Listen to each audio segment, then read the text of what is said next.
ከባድ ችግር ተፈጥሯል። ማህሌትና ኤፍራታ ተናንቀዋል። የእውነት ልትገላት ነው። እኔም አፈራሁ። የዝና ተባባሪ ሆና ማህሌት የማታረገው ነገር የለም። ታስታውሱ ከሆነ ሞገስን ሁሉ ለመግደል ስንት ነገር አድርጋለች። እነ ዳጣ ሌላ ታሪክ ውስጥ ገብተዋል።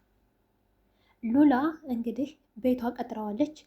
ቪዲዮ ቀርጸው ምን ያደርጉት ይሆን? እኔ ይህን ነገር ለማየት በጣም የጓጓሁት። ስልክ ሁሉ ሲደወል ሲዘጋ እኔ ልቤ ቀጥ ብሎ የነ ሉላን መጨረሻ ለማየት እውነት በዛ ልክ ይዋረድ ይሆን? በቪዲዮ ማስፈራሪያነት ሉላን እንደዛ ባለትዳር እንደሆነች እያወቀ አብሬሽ ልተኛ በሚል እንደዛ ቪዲዮ ከቀረጹት እነ ዳጣ የእውነት ጀግና ናቸው። እኔ ግን ይሄ መርዙ የሚባል ልጅ የነ ሉላ ተባባሪ ስለሆነ ደስ ብሎኛል በበኩሌ።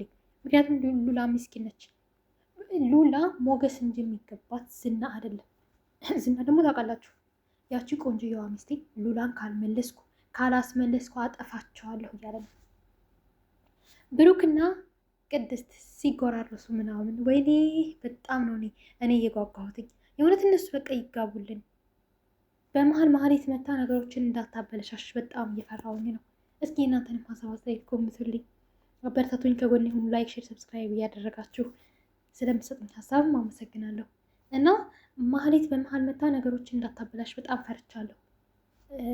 ብሩክና ቅድስት ሳይገቡ ኤፍራታ ለመድብል ደውላ ምን እንደምትለው ማህሌት ጋር ያሉበትን ሁኔታ ትነግረው ይሆን? ብቻ በጣም የተወሳሰበ ነገር ነው። እነ ዳጣስ ምን ይፈጥሩ ይሆን? የዳጣ ሙድ እኔ በጣም ነው የሚመቸኝ።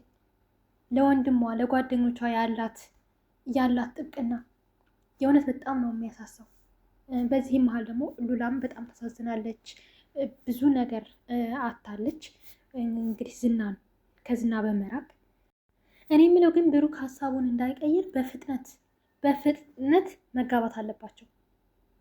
እኔ የሚመስለኝ እንደዛ ነው። ምክንያቱም በመሀል ማህሌት መታ ነገሮችን ልታበላሽ ትችላለች። እዚህ ጋር ማወቅ ያለባችሁ ነገሮች ተበላሹ ማለት እንደዛ ጉጉት ብላ እሱን እያስታመመች እያጎረሰች ያለች ትጎዳለች። ብሩክ በጣም ለሰው አዛኝ ምናምን ስለሆነ ወደ ልጁ እናትም ሊመለስ ይችላል። እኛ የምናውቀው ታሪክ የለም። በእርግጥ ያንን ሁሉ ነገር ካደረሰችበት በኋላ ድጋሜ ወደ እሷ ይመለሳል የሚል እምነት አይኖረንም፣ ግን ያስፈራል። መድብልም አለ ከጎኗ። ምን ሊፈጠር እንደሚችል በጣም ነው የሚከብደው። ኤፍራታስ ምን ታደርግ ይሆን? የእውነት ማህሌትን ከቤቷ አስወጡታት? ማህሌት የት ትሄዳለች? ምን መሄጃ አላት? ወይም ብሩክን እግሩ ላይ ወድቃ ከበረሃ አልሄድም በቃ ይቅርታ አድርግልኝ ብላ ወደ ትዳሯ ልትመለስ ትችላለች እንጂ ኤፍራታ ምንም ነገር ማድረግ አልችልም፣ ከቤቴ በቃ አስወጣታለሁ፣ ልትገለኝ ሁሉ ደረሰች እያለች በጣም ነው እልህ የተናነቃት።